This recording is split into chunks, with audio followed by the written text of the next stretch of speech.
اعوذ باللہ من الشیطان الرجیم بسم اللہ الرحمن الرحیم السلام علیکم ورحمۃ اللہ وبرکاتہ۔ معزز حاضرین اکرام، بزرگان ملت، میری عزتدار ماں اور بہنوں، میرے تمام مجلسی رفقا اور شہر نشین بتشریف فرما معزز علماء کرام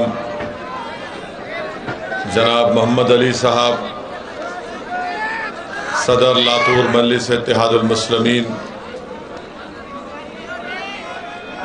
محترم جناب امتیاز جلیل صاحب، رکن پارلیمان وہ صدر مہاراشٹرا مجلس اتحاد المسلمین، محترم جناب ڈاکٹر عبدالغفار قادری صاحب، ورکنگ پریزیڈنٹ مہاراشٹرا مجلس اتحاد المسلمین، محترم جناب سید معین صاحب، جنرل سیکرٹری مہاراشٹرا مجلس اتحاد المسلمین، بیڑ کے مجلس اتحاد المسلمین کے صدر جناب شفیق، ایڈوکیٹ شفیق صاحب، ادگیرس کے مجلس اتحاد المسلمین کے شہر صدر شیخ عقیل صاحب، میں آپ تمام حضرات کا دل کی گہرائیوں سے آپ کا شکریہ ادا کرتا ہوں کہ آپ نے اپنا قیمتی وقت نکال کر آج کے اس جلسے میں شرکت کی۔ میرے عزیز دوستوں اور بزرگوں، میرے غیور نوجوان ساتھیوں، آپ تمام جانتے ہیں کہ چند مہینوں میں انشاءاللہ تعالی یا چند مہینے کے بعد پورے مہاراشٹرا میں بلدیہ کے انتخابات ہونے جا رہے ہیں، اور اسی سلسلے میں مجلس اتحاد المسلمین نے ایک پروگرام بنایا کہ ہم پورے مہاراشٹرا کے ان تمام مقامات پر جانے کی کوشش کریں گے جہاں پر بلدیہ کے انتخابات ہوں گے، اور عوام کے درمیان میں جا کر ہم اپنی بات کو اور مجلس اتحاد المسلمین کے پیغام کو رکھیں گے۔ میرے عزیز دوستوں اور بزرگوں، انشاءاللہ تعالی لاتور میں، ادگیر میں اور ضلع لاتور میں جہاں کہیں بھی بلدیہ کے الیکشن ہوں گے، وہاں پر مجلس اتحاد المسلمین کے امیدوار ضرور اور انتخابات میں حصہ لیں گے۔ میں آپ سے گزارش بھی کرنے آیا ہوں کہ آپ تمام کی تائید کی ضرورت ہے، آپ تمام کی سرپرستی کی ضرورت ہے، آپ تمام کے ساتھ کی ضرورت ہے، اور انشاءاللہ تعالی آپ تمام کی دعائیں، آپ کا ساتھ، آپ کی سرپرستی مجلس اتحاد المسلمین کو آنے والے بلدیہ انتخابات میں کامیابی سے ہمکنار کرے گی۔ میرے عزیز دوستوں اور بزرگوں، آپ کا یہاں پر ہزاروں کی تعداد میں جمع ہونا یقیناً اس بات کا پیغام دیتا ہے کہ نہ صرف لاتور بلکہ لاتور ضلع میں جہاں کہیں بھی مجلس اتحاد المسلمین بلدیہ کے انتخابات میں حصہ لے گی، وہاں پر ضرور انشاءاللہ تعالی اللہ سبحانہ و تعالی اپنے فضل اور کرم سے ہماری جماعت کے، آپ کی جماعت کے امیدواروں کو کامیاب اور کامران کرے گا، اور ان کو رکن بلدیہ اللہ سبحانہ و تعالی ان کو رکن بلدیہ منعقد کرے گا، منتخب کرے گا۔ میرے عزیز دوستوں اور بزرگوں، میں بار بار اس بات کو دہراتا ہوں کہ آج ہم وطن کے 75 سال کی آزادی منانے جا رہے ہیں 15 اگست کو، اور میرا ماننا یہ ہے، میری جماعت مجلس اتحاد المسلمین کا ماننا یہ ہے کہ ہمارے وطن عزیز میں اگر مسلمانوں کو اس بات کی شکایت ہے کہ سماجی طور پر، اقتصادی طور پر، تعلیمی طور پر نوکریوں میں ہم کو ہمارا حصہ نہیں ملا، ہم کو ہمارا حق نہیں دیا گیا، تو میں آپ تمام سے وہی بات کو کہہ رہا ہوں کہ آپ کو ایک سیاسی طاقت بننا پڑے گا۔ جب آپ سیاسی طاقت بنیں گے تبھی آپ سے انصاف ہوگا، آپ کے حقوق ملیں گے اور آپ کے حقوق کا تحفظ بھی ہوگا۔ یہ ایک تلخ حقیقت ہے، آپ اس بات کو یاد رکھ لیجئے کہ صرف نعروں سے یا جذباتی تقاریر سے یا صرف اجتماعات منعقد کرنے سے بھارت کے مسلمانوں کو ان کا حق نہیں ملنے والا ہے۔ بھارت کے مسلمانوں کو اگر وطن عزیز میں ان کو ان کا جائز مقام اگر حاصل کرنا ہے، بھارت کے مسلمانوں کو اگر اپنے بزرگوں نے اس ملک کو آزاد کرانے کے لیے جنہوں نے اپنی جان اور مال کو قربان کیا، اگر ان کی قربانی کو زندہ رکھنا ہے تو آپ کو ایک سیاسی طاقت بننا پڑے گا۔ جب تک آپ ایک سیاسی طاقت نہیں بنیں گے مظلوم مسلمانوں سے انصاف نہیں ہوگا۔ اگر آپ صرف یہی سمجھیں گے کہ نہیں مجھے سیکولرزم کے نام پر کسی کو ووٹ دینا ہے یا کسی کو ووٹ نہیں دینا ہے، تو یاد رکھیے آپ صرف الیکشن کی حد تک سیاسی پارٹیوں کو یاد اور نظر آئیں گے۔ اگر آپ یہ چاہتے ہیں کہ آپ کے مسائل کو حل کیا جائے، اگر آپ یہ چاہتے ہیں کہ وطن عزیز میں مجھے عزت ملے، جس کو انگریزی میں ہم کہتے ہیں ڈگنیٹی ملے، تو پھر یاد رکھو صرف عزت مجھے ملنا چاہیے، ڈگنیٹی مجھے ملنا چاہیے کہ بولنے سے آپ کو ڈگنیٹی اور عزت نہیں مل جائے گی۔ آپ سیاسی قوت بنو، سیاسی طاقت حاصل کریے، متحدہ طور پر اپنے ووٹ کا استعمال مجلس کے امیدواروں کو کامیاب کرنے کے لیے کیجئے۔ میں آپ سے وعدہ کر رہا ہوں یہ تمام مسائل کا حل، اس کا حل کرنے کا ایک طریقہ آپ کے سامنے پیش کر رہا ہوں۔ جس دن آپ اپنے نمائندوں کو منتخب کرنا شروع کر دیں گے، آپ میری اس بات کو ذہن نشین کر لیجئے کہ ہمارے اور آپ کے مسائل حل ہونا شروع ہو جائیں گے۔ بہت سے لوگ آ کر آپ کے درمیان میں پیغام دیتے ہیں کہ بھارت کے مسلمانوں کو سیاسی طاقت اور قوت نہیں بننا چاہیے۔ میں ان سے پوچھنا چاہ رہا ہوں، بتاؤ پھر 75 سال میں بھارت کے مسلمانوں سے انصاف ہوا یا نہیں ہوا؟ اگر میں جھوٹ بول رہا ہوں تو کیا سچر کمیٹی کے فائنڈنگز جھوٹے ہیں؟ اگر میں جھوٹ کہہ رہا ہوں تو رنگناتھ مشرا کمیشن کی رپورٹ کیا کہتی ہے بھارت کے مسلمانوں کے بارے میں؟ اگر میں جھوٹ کہہ رہا ہوں تو بتاؤ کنڈو کمیٹی کی رپورٹ کیا سچائی پر مبنی ہے یا نہیں؟ اگر میں جھوٹ کہہ رہا ہوں تو مہاراشٹرا کے محمود الرحمان کی کمیٹی کیا کہتی ہے مہاراشٹرا کے مسلمانوں کے بارے میں؟ میرے عزیز دوستوں اور بزرگوں، اگر آپ اپنے ووٹ سے اپنی پارٹی کو کامیاب اور کامران کریں گے تب ہم جا کر ان نوجوانوں کے مستقبل کو اچھا کر پائیں گے۔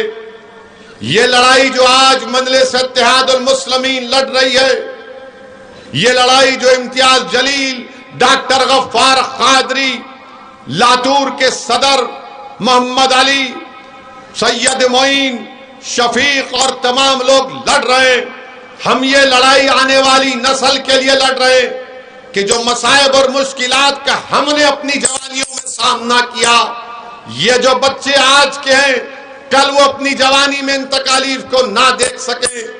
یہ لڑائی ان کے آنے والے روشن مستقبل کے لیے ہم لڑ رہے ہیں۔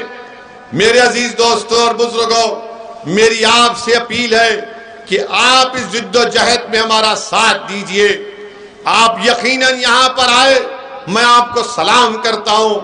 آپ ہزاروں کی تعداد میں آئے، میں آپ کا شکریہ ادا کرتا ہوں، مگر جب پولنگ کا دن ہوگا اور یہی ہزاروں کا مجمع اس کو اپنے ووٹ میں تبدیل کر دے گا، تب ایک انقلاب برپا ہوگا، اور وہی انقلاب کو ہم کو اور آپ کو برپا کرنا ہے۔ اب آپ اس بات کو ذہن نشین کر لو کہ آپ بھارت میں آپ کسی حکومت کو تبدیل نہیں کر سکتے۔ اگر آپ کچھ کر سکتے ہیں تو اپنے ووٹوں سے اپنے نمائندوں کو کامیاب اور کامران کر سکتے ہیں۔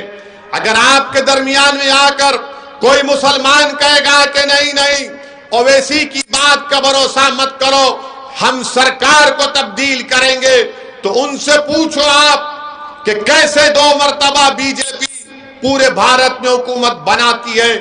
کیا اس کے ذمہ دار مسلمان ہیں؟ اگر میں یہاں پر سوال کروں آپ تمام سے کہ پچھلے پارلیمنٹ کے الیکشن میں کیا آپ نے بی جے پی کو ووٹ دیا، تو آپ میں سے 10 لوگ بھی ہاتھ میں اٹھا کر کہیں گے کہ ہم نے بی جے پی کو ووٹ دیا تھا۔ ہم نے بی جے پی کو ووٹ نہیں دیا، تب بھی بی جے پی کامیاب ہو گئی۔ اس کا ذمہ دار کون ہے آپ بتائیے؟ اس کا ذمہ دار راشٹروادی کانگریس ہے، اس کا ذمہ دار کانگریس ہے، اس کا ذمہ دار وہ تمام سیکولر پارٹیاں ہیں جو مسلمانوں کو دھوکہ دیتی ہیں اور الیکشن کے وقت آ کر مسلمانوں سے کہتی ہیں، ڈراتی ہیں اور کہتی ہیں ہم کو ووٹ دو، ہم بی جے پی کو روک پائیں گے۔ ایسا کبھی نہیں ہوا اور نہ کبھی ہوگا، میری اس بات کو یاد رکھ لو آپ۔ میں آپ کو ڈرانے کے لیے نہیں کہہ رہا ہوں بلکہ سچائی کو بیان کر رہا ہوں۔ میں اتر پردیش میں 150 تقاریر کیا، ہر تقریر میں یہی بات کہتا تھا کہ اتر پردیش کے مسلمانوں تم بی جے پی کی حکومت کو بنانے سے روک نہیں پاؤ گے، تم اکھلیش کو ووٹ دو گے تو تمہارا ووٹ ضائع ہو جائے گا۔ آج اتر پردیش کا مسلمان اس بات کو سمجھ رہا ہے کہ اویسی جو کہہ رہا تھا وہ بات سچ نکلی۔ آج اتر پردیش کا مسلمان اپنے آپ کو ٹھگا محسوس کر رہا ہے۔ آپ اپنے ووٹ سے اپنی طاقت کو اور اپنے نمائندوں کو کامیاب کر سکتے ہیں۔ آج اتر پردیش میں مسلمانوں پر ظلم ہوتا ہے۔ ایک بچہ بدایون کا، اس کو پولیس پکڑتی ہے، الزام لگاتی ہے کہ اس نے گوشت کو کسی گائے یا کسی بھینس کو کاٹا اور گوشت کے الزام میں، اسمگلنگ کے الزام میں پکڑ کر اس کو اتنا مارتی ہے کہ اس کے جسم کے پچھلے حصے میں راڈ کو اندر ڈال دیا جاتا ہے۔ آپ بتائیے کیا کوئی سماجوادی کا نیتا بولا؟ کیا کوئی بہوجن سماج کا لیڈر بولتا ہے؟ سب خاموش بیٹھے ہیں۔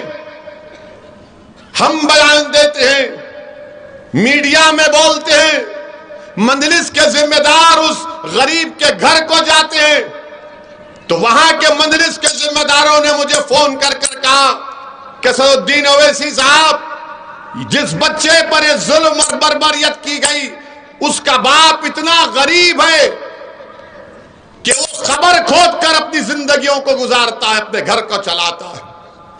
اس پر ظلم ہوا مگر کوئی آواز نہیں اٹھائے گا۔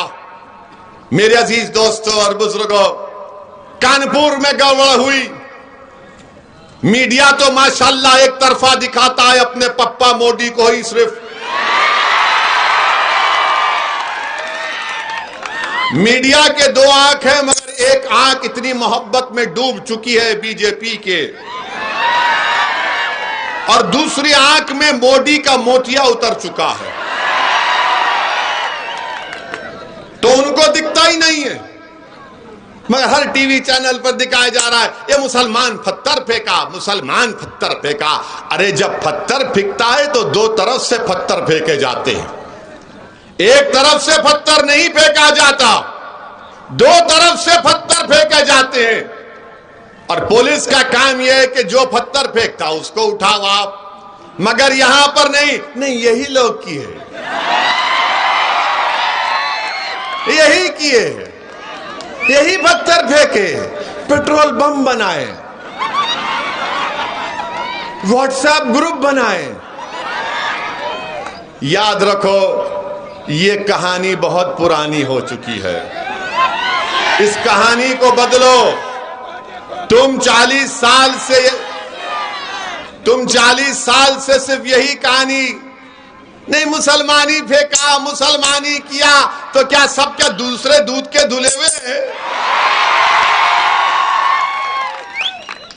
مگر آپ دیکھو کوئی آواز نہیں اٹھاتا۔ اتر پردیش میں سماجوادی کے نیتاؤں کے، ان کے لیڈر کے منہ میں دہی جم چکی ہے، زبان نہیں کھولتے۔ مدھیہ پردیش میں سیندوا کھرگون میں گھروں کو توڑ دیا گیا، گھروں کو توڑ دیا گیا بغیر نوٹس دیے، کوئی آواز نہیں اٹھاتا۔ سیندوا کھرگون کے غریب مسلمانوں نے فون کر کر مجلس کے لوگوں کو کہا کہ کیا کوئی مدد نہیں کرو گے؟ اللہ کا فضل و کرم ہے، ہم نے کوشش کی، جن غریبوں کے گھروں کو بیجا توڑ دیا گیا تھا بی جے پی کی سرکار کی جانب سے، ہم نے ان کو کچھ مالی امداد کرنے کا انتظام کروایا۔ آپ بتائیے کون پھر آواز بنے گا آپ کی؟ سب لوگ آ کر بولیں گے اویسی بھڑکا بھاشن دیتا ہے، اویسی جذباتی تقریر کرتا ہے۔ ارے میں جو کچھ کہہ رہا ہوں ابھی اور کہوں گا، اس میں بتاؤ اس میں کیا سچائی ہے یا جھوٹ ہے، مجھے بتاؤ۔ تم صرف سچائی کو قبول کرنے کے لیے تیار نہیں ہو، تم مجھ سے نفرت اس لیے کرتے ہو کہ تم نہیں چاہتے کہ بھارت کا مسلمان ایک سیاسی قوت بن جائے، تم مجھ سے نفرت اس لیے کرتے ہو کہ تم نہیں چاہتے کہ غریب مسلمان کو انصاف ملے، تم مجھ کو گالیاں اس لیے دیتے ہو تاکہ تم نہیں چاہتے کہ مسلمان پڑھ لکھ کر اس کے منہ میں زبان آ جائے اور وہ اپنے انصاف کے لیے کھڑا ہو جائے۔ تم میرے جسم پر گولیاں اس لیے چلائی تم نے تاکہ تم نہیں چاہتے کہ میں زندہ رہوں اور غریب اور مظلوموں کی داستان کو، انصاف کو بیان کروں۔ مگر سن لو گولی مارنے والوں، سن لو میرے دشمنوں، میں مرنے کے لیے تیار ہوں۔ کیا تم مرنے کے لیے تیار ہو؟ بتاؤ گولی چلانے والوں۔ مجھ کو مارنے والوں یاد رکھو، تم کو بھی مرنا ہے، مجھے بھی مرنا ہے ایک دن۔ میں موت سے نہیں ڈرتا، میں ڈرتا اس بات سے ہوں کہ جب خبر میں تم اور ہم جائیں گے، جب حشر کا میدان ہوگا تو ہم کیسے اپنے اعمال کا حساب دیں گے۔ موت تو سب کو آنے والی ہے، کوئی دنیا میں زندہ نہیں رہے گا، جو آیا وہ جائے گا، جو دنیا میں آیا وہ جائے گا، مگر کون جائے گا؟ سب کو جب جانا ہے تو جب دنیا میں چند دن کی مہلت اللہ نے مجھے اور آپ کو دی ہے تو ہم کو سچائی کو سامنے لانے کا کام کرنا ہے، ہم کو باطل کو شکست دینا ہے، حق کو کامیاب کرنا ہے، ہم کو مظلوموں سے انصاف کرنا ہے، ظالم کے ظلم کو روکنا ہے۔ میں ہرگز اس بات کو نہیں مانتا کہ ظلم کو سہا جائے، ظلم کو سہنا بھی ظلم ہے، یاد رکھو میری اس بات کو، ظلم کو سہنا بھی ظلم ہے۔ اگر کوئی کہتا ہے کہ ظلم کو سہو، میں کہوں گا نہیں سہوں گا میں۔ کوئی کہے گا اگر تمہارے کوئی گال پر تھپڑ مارے تو دوسرا گال پیش کر دو، میں کہوں گا نہیں، تم نے اگر تھپڑ مارا تو غفلت سے مارا، دوسرا مارنے کے لیے ہاتھ اٹھاؤ گے تو پنجہ پکڑ لوں گا دبا کے، یاد رکھو۔ وہ دن چلے گئے تم ہم کو ڈراتے تھے، وہ دن ختم ہو گئے، اب وہ دن چلے گئے وہ ڈرانے کے، اب ڈرانے والے یاد رکھو، تمہارے ڈرانے سے ہم ڈرنے والے نہیں ہیں۔ میری زندگی کی قیمت اور تمہاری زندگی کی قیمت ایک ہے۔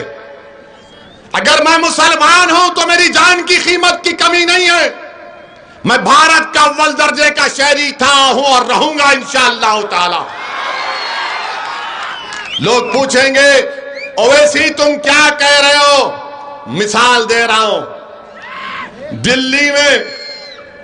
دلی میں فساد ہوا تو ویڈیو آج بھی ہے، وہ بچے کا نام، مرحوم کا نام فیصل یا فضل تھا، 3 بچے زمین پر لیٹے ہوئے ہیں، دلی کی پولیس ان کو مار رہی ہے اور مار کر زخمی ہے، اور حضرت پولیس دلی کی کہتی ہے کہ پڑھو جن گن من پڑھو، موت قریب ہے اس مسلمان بچے کی۔ وہ جن گن من پڑھ رہا ہے، اس کے بعد وہ بچہ مر جاتا ہے۔ کیا اس بچے کی جان کی قیمت نہیں ہے؟ کیا میں جا کر اس کی ماں سے کہوں کہ تمہارے بیٹے پر ظلم ہوا، تم سہ لو؟ وہ کہے گی ظالم ہے تو بولنے والے، میں نے اپنی کوکھ کو اجاڑ دیا، میں اپنی اولاد سے محروم ہو گئی۔ ہم ان ماؤں کو کہنا چاہ رہے کہ اب ہم اپنے بچوں کو نہیں کونے دیں گے انشاءاللہ تعالی. اب ہم ظلم نہیں سہیں گے، اس لیے کہ بھارت کا سنویدھان جس کو بابا صاحب امبیڈکر نے بنایا، اسی بابا صاحب امبیڈکر نے فنڈامنٹل رائٹ میں لکھا ہے کہ بھارت کے ناگرک کی زندگی، رائٹ ٹو لائف، ایک فنڈامنٹل رائٹ ہے. میری زندگی، آپ کی زندگی، سب کی زندگی، چاہے کسی مذہب اور ذات کا ہو، اس کی زندگی ایک فنڈامنٹل رائٹ ہے. آپ میرا فنڈامنٹل رائٹ مجھ سے نہیں چھین سکو گے. میرے عزیز دوستوں اور بزرگوں، یہ لڑائی آپ کو اور ہم کو مل کر لڑنا ہے.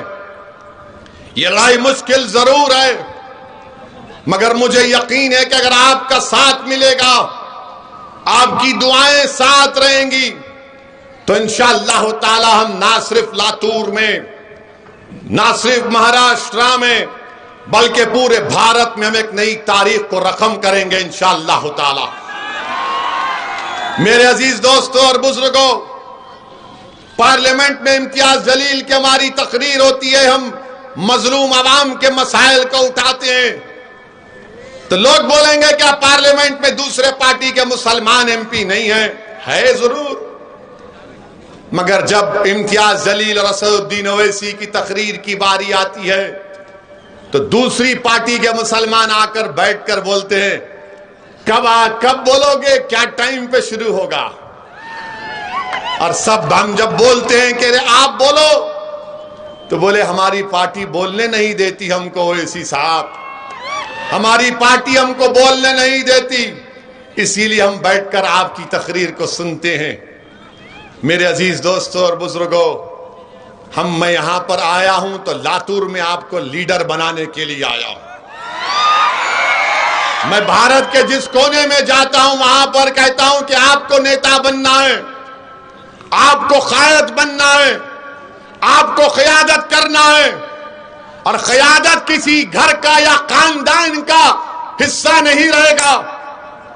اگر کوئی کسی بڑے باپ کا بیٹا ہے یا کسی خاندان کا چشم و چراغ ہے تو ضروری نہیں ہے کہ وہی قیادت کرے.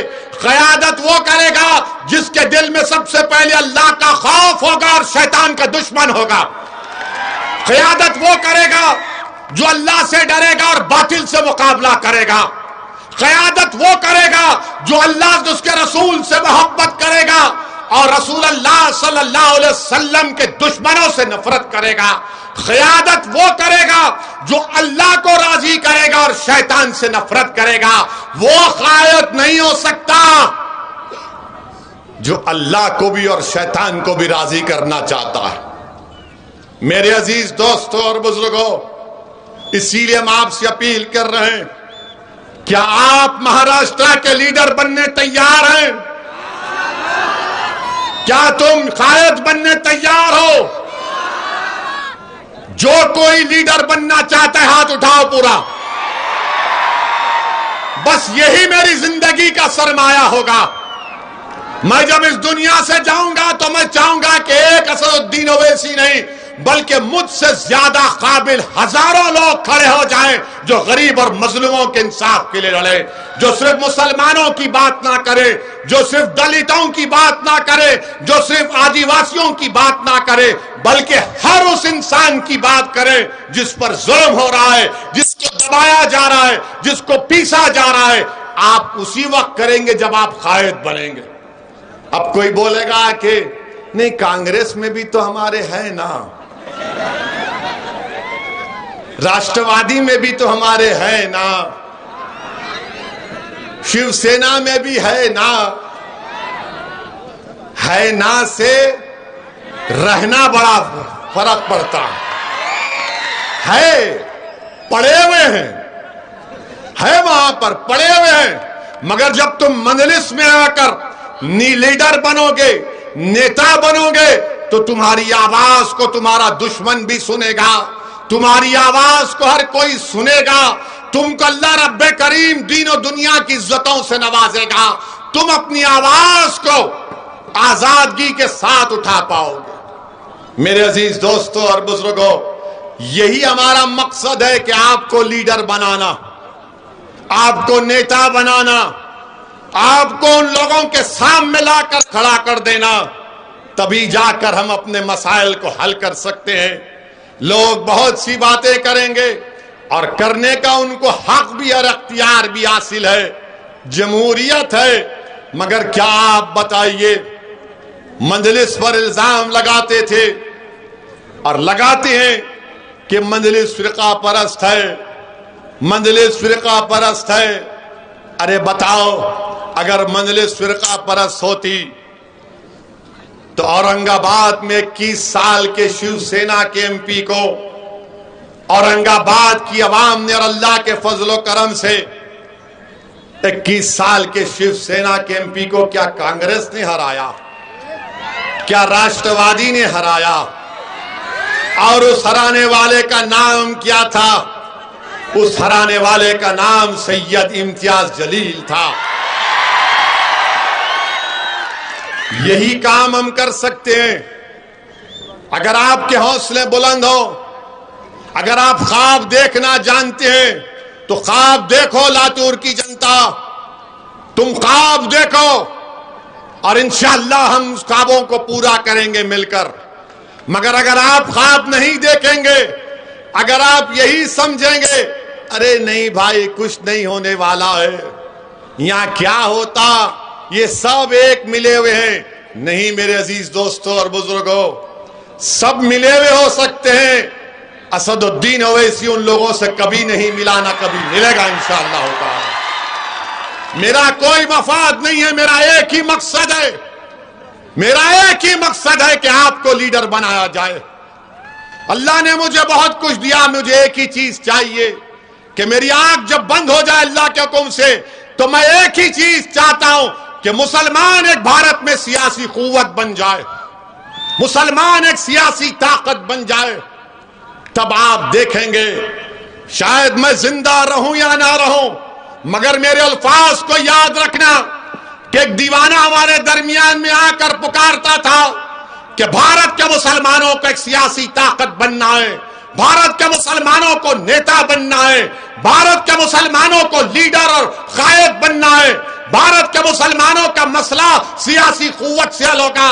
آپ جب یاد رکھیں گے کہ ہاں یہ شخص کہتا تھا، ہم کو اس وقت اس کی بات سمجھ میں نہیں آئی، میں لاتور کے عوام سے ہی کہہ رہا ہوں کہ آپ ہمارا ساتھ دو، آپ ہمارا ساتھ دو نوجوانوں، آپ محمد علی کا ساتھ دو، مجلس کا ساتھ دو، اور آنے والے بلدیہ کے انتخابات میں اپنے ووٹ سے مجلس کے امیدواروں کو کامیاب اور کامران کریے۔ لوگ بہت سی باتیں کرتے جائیں گے، مگر آپ بتائیے، جب اورنگ آباد کی پارلیمنٹ کی سیٹ سے امتیاز جلیل کو اللہ نے کامیاب کیا تو کیا ہم مہاراشٹر میں ایک اور انقلاب نہیں برپا کر سکتے؟ برابر کر سکتے ہیں۔ لوگ بہت سی باتیں کریں گے، بہت سی باتیں کرتے آئے ہیں، ارے ویسا ہوگا، کچھ نہیں ہونے والا ہے، اب کچھ نہیں ہونے والا ہے۔ جو لوگ آ کر تم سے کہیں گے سیکولرزم ہے، کہاں کا سیکولرزم ہے بتاؤ؟ جو سمویدھان میں سیکولرزم ہے میں اس کو مانتا ہوں، جو سیاسی سیکولرزم ہے میں اس پر تھوکتا ہوں۔ یہ سیاسی سیکولرزم کیا ہے سنو آپ۔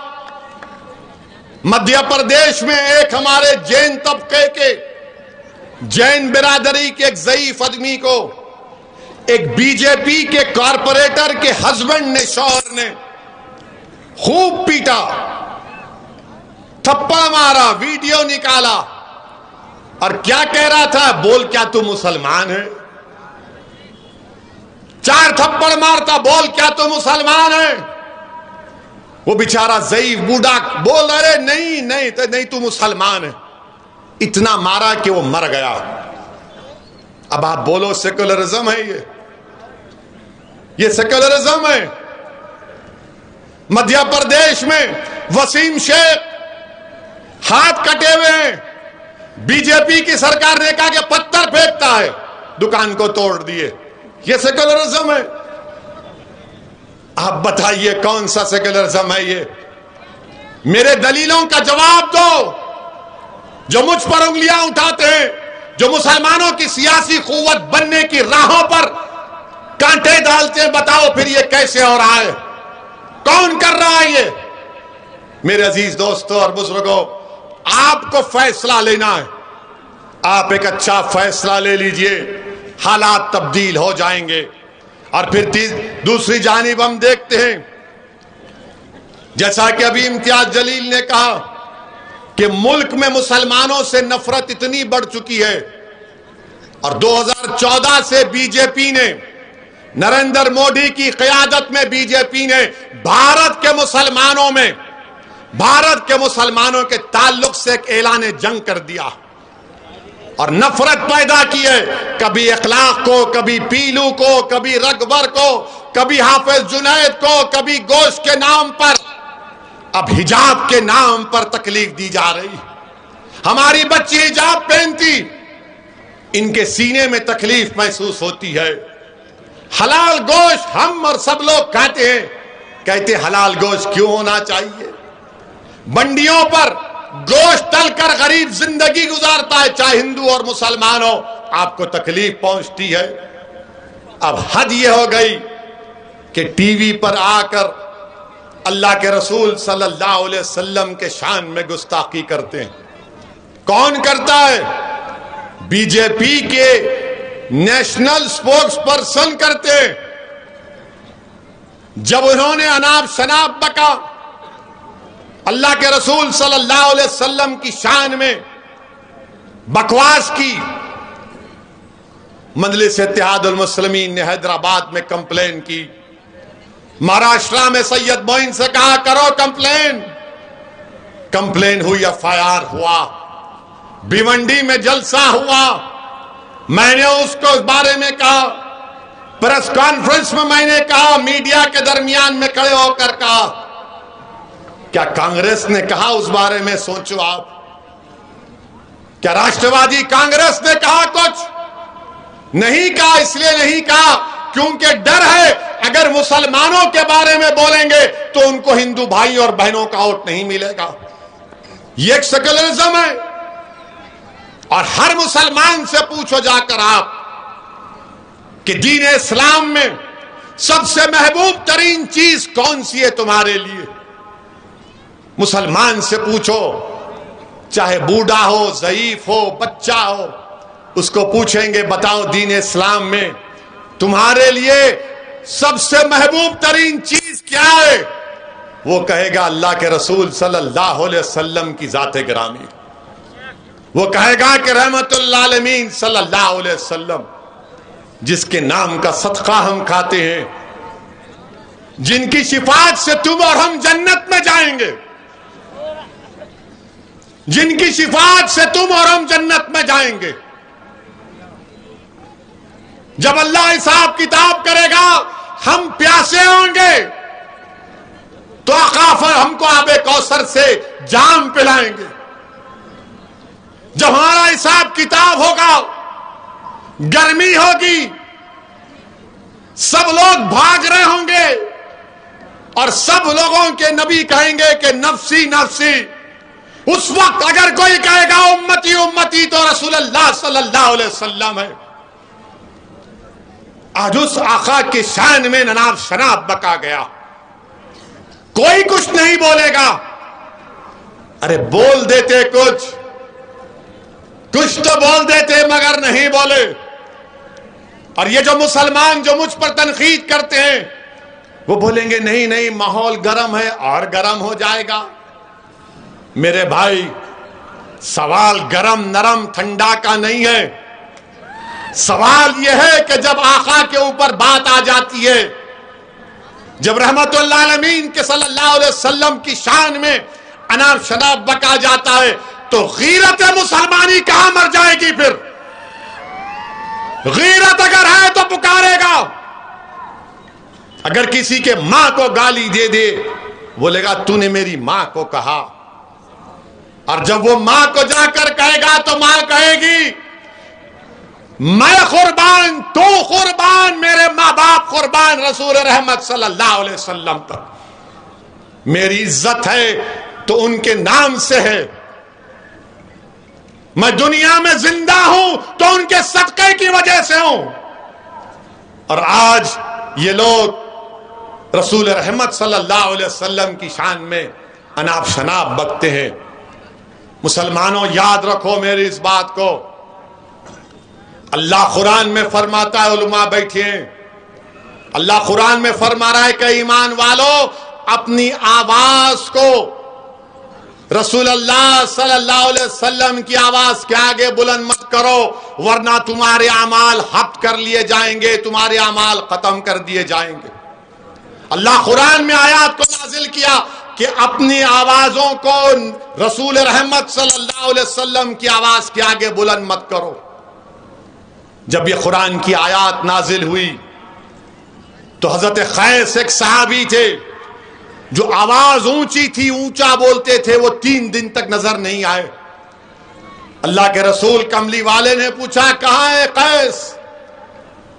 تو کہا گیا رسول اللہ جب سے قرآن کی آیات نازل ہوئی ہے وہ کہتے ہیں کہ میں اپنی اونچی آواز سے اگر سرکار دو عالم صلی اللہ علیہ وسلم کے سامنے کچھ بولوں گا تو میں جہنمی بن جاؤں گا، اس لیے میں نہیں آ رہا ہوں.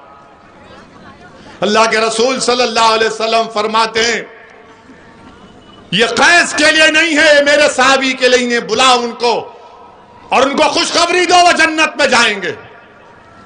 آواز کو بلند کرنے کا حکم نہیں ہے، یہ محبت کا تقاضا ہے، یہ غلامی کا تقاضا ہے.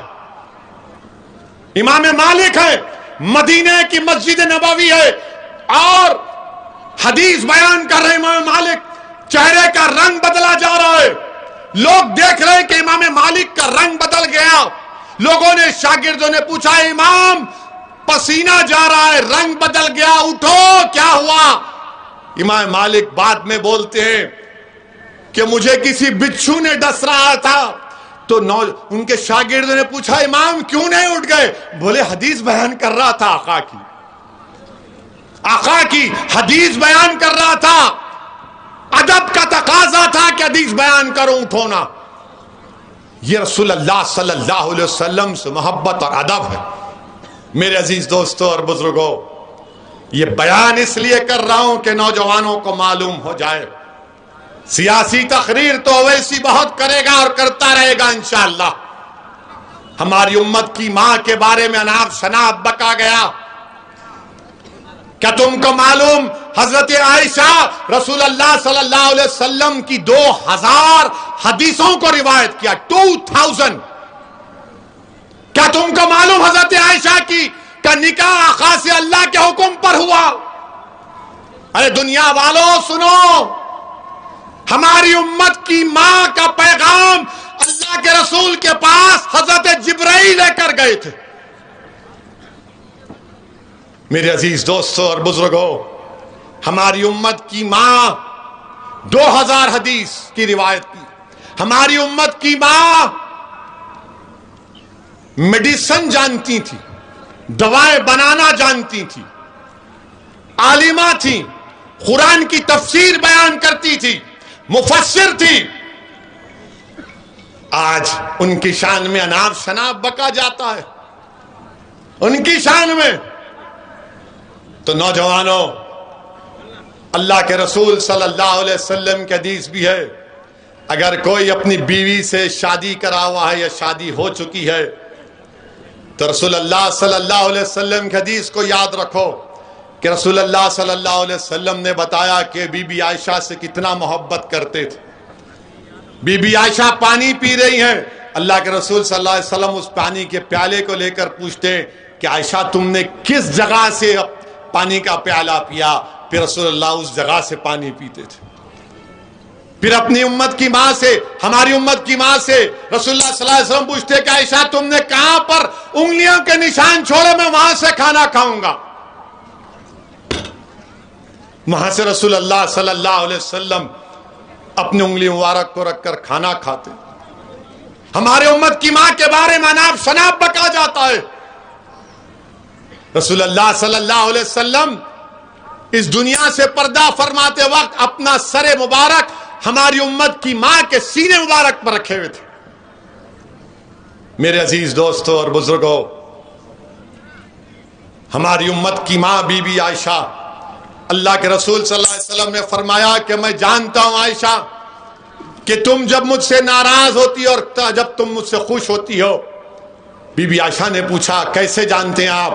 تو اللہ کے رسول صلی اللہ علیہ وسلم نے فرمایا کہ جب تم قسم کھاتی ہو رب محمد صلی اللہ علیہ وسلم کی تو میں سمجھ جاتا ہوں کہ آپ خوش ہیں، جب تم رب ابراہیم کی قسم کھاتی ہو تو میں سمجھ جاتا ہوں کہ تم تھوڑا ناراض۔ نوجوانوں، یہ اس لیے بول رہا ہوں کہ اپنی بیویوں سے اچھا سلوک کرو۔ لوگ آج کے زمانے میں بولتے ارے زیادہ غلامی کر رہا رہے تو جورو کی۔ یاد رکھو، بیوی سے محبت کرنا، بیوی کا خیال رکھنا، یہ سب ہم دیکھ رہے ہیں نا، حدیث میں آ رہا ہے۔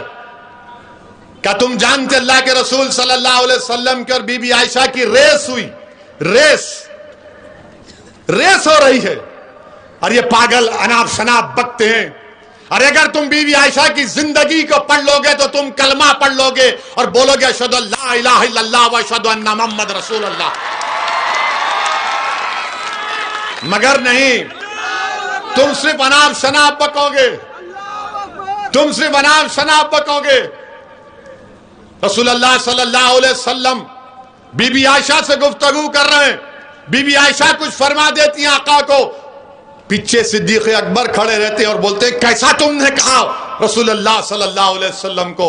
تو ہماری امت کی ماں اللہ کے رسول صلی اللہ علیہ وسلم کے پیچھے جا کر چھپ کے ٹھہر جاتی، اور رسول اللہ صلی اللہ علیہ وسلم صدیق اکبر سے اشارہ کر کے کہتے ہیں کہ رک جاؤ۔ جب وہ چلے جاتے تو آقا فرماتے ہیں دیکھے میں نے تم کو کیسے بچایا۔ میرے عزیز دوستوں اور بزرگوں، بہت سی باتیں، مگر یہ ظالم لوگ بی بی عائشہ ہماری امت کی ماں کے بارے میں کچھ نہیں جانتے، خالی ایک چیز رٹے ہوئے ہیں۔ ارے بخاری کی حدیث کا حوالہ دینے والوں، بی بی عائشہ کی زندگی کو پڑھو۔ بی بی عائشہ سب سے ذہین تھی، سب سے ذہین۔ صحابہ آ کر دین کے مسئلے پوچھتے تھے بی بی عائشہ کے پاس۔ میرے عزیز دوستوں اور بزرگوں، نوجوانوں، اپنی بیویوں سے محبت کرو، اپنی بیویوں سے محبت کرو، کوئی شرمانے کی ضرورت نہیں ہے، مگر اسلام کے دائرے میں رہ کر محبت کرو، انسانیت کے دائرے میں رہ کر محبت کرو، ادب اور اخلاق کو ملوث رکھو، پڑھو، دین پڑھو، مسلمانوں دین پڑھو۔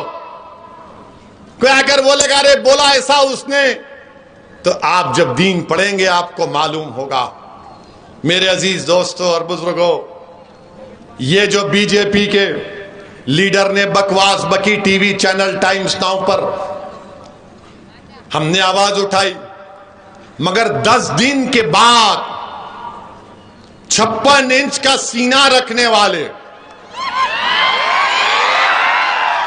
دیش کے پردھان منتری 10 دن کے بعد بولے اس کو ہٹا دو، اس کو سسپینڈ کرو۔ اگر آج میں نریندر مودی کے بارے میں ان پارلیمنٹری لینگویج کو استعمال کروں تو کل صبح سے بی جے پی والے ویسی کو پکڑو، ویسی کو پکڑو، ویسی کو پکڑو۔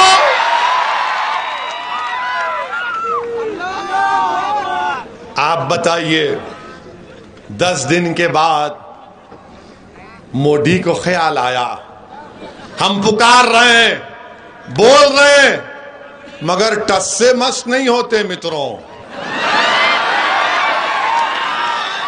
اور کب حرکت میں آتے ہیں، حرکت میں کب آتے ہیں؟ جب قطر میں کچھ ہوتا ہے، سعودی عرب میں کچھ ہوتا ہے، عرب امارات میں کچھ ہوتا ہے، بحرین میں کچھ ہوتا ہے۔ جب پردھان منتری بولتے ہیں اور یہ گڑبڑ ہو گئی رے باپ، اب تو میں چائے بھی نہیں پلا سکتا ان کو، تب پردھان منتری کو خیال آتا ہے مودی کو، ہو بہت بری طرح۔ آپ کو معلوم کہ 60-50% آئل وہاں سے آتا،